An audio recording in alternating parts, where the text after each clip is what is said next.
Hello and welcome to another edition of The Natural Door. I'm Paul Renier from Door County Nature and Travel. Door County has hundreds of miles of hiking opportunities in its state and county parks, land trust properties, and private preserves. Today we're going to visit Newport State Park and do the Hotz Trail. These large pillars found at the trailhead of the Hotz Trail were once the main entrance to the Ferdinand Hotz cottage located between Europe Lake and Lake Michigan on a very large sand dune. For additional information on the history of Newport State Park, visit the park headquarters for the brochure Newport Out of Wilderness into Wilderness. Inside the brochure you'll find historical photographs of the Hotz estate and also excerpts from Ferdinand Hotz Jr. The Hotz Trail takes hikers on a walk through deciduous and coniferous trees on fairly level ground to rolling hills. The rolling hills are a result of ancient sand dunes that were formed at one time to separate Europe Lake and Lake Michigan. You know, one of the really neat things about some of these trails, and it's just a perfect example here, is these tree canopied trails. The trees just come over the top, forming these tunnels of just pure vegetation. I just find this wonderful. Each species kind of has its own personality.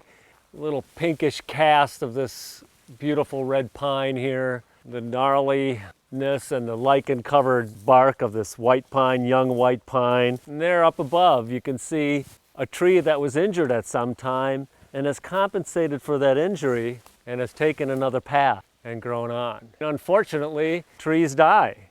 Here we see a tree that's fallen over, never reached the forest floor because of all the trees in the way. But the death of trees are really important to the health and future of this forest. It provides homes for insects and decomposers, and later on it'll turn into soil and enrich the soil for future trees to grow and other plants to grow upon. A group of plants that interest lots of people are called ferns, and there are about a dozen ferns you could find in Door County in its forests. Here we see a fairly common fern called a bracken fern, found quite often along trails edges or in forest open areas. Depending on the habitat, depends on what species of fern grows there. Well, here we see one of our coniferous trees that we find in Door County. Quite often the eastern hemlock will grow in groves in the forest. You'll see not just a single tree, but sometimes a dozen to 2 dozen of these huge trees. The Hotz Trail does walk through one of these large stands of eastern hemlock.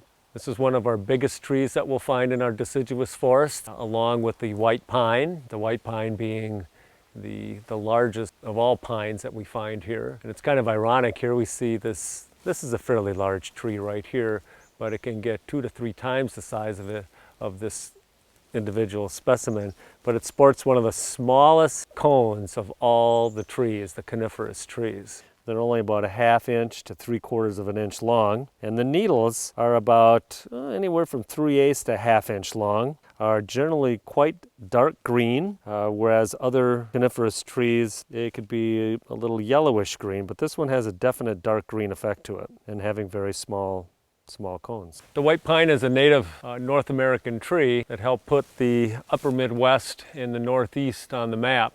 Literally, the white pine covered the northeast part of the United States. Trees that you could put 3 grown men around and holding hands, which would equal their circumference. They were huge. Today's trees, which are very tall in our current forests, they look very big, but are mere youngsters compared to those of the early settlement of the New World. In Wisconsin, billions of board feet of white pine were cut. It was known as white gold back in those days and helped to fuel the growth of the western expansion of the United States, cities of Minneapolis, Chicago, Kansas City, to build those communities.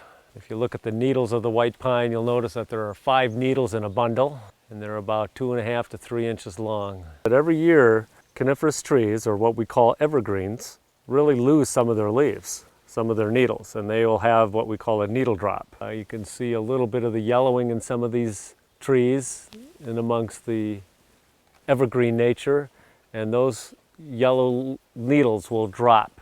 I'm standing on the location where Ferdinand Hotz had his cabin. It was located on a large sand dune that separates Lake Michigan from Europe Lake. This short trail takes us to the boathouse on Europe Lake, and we know that because the rock that has been placed here was placed here in a very stepstone type fashion, and it's also the shelf rock that we would not find in a sand dune that once covered this area exclusively.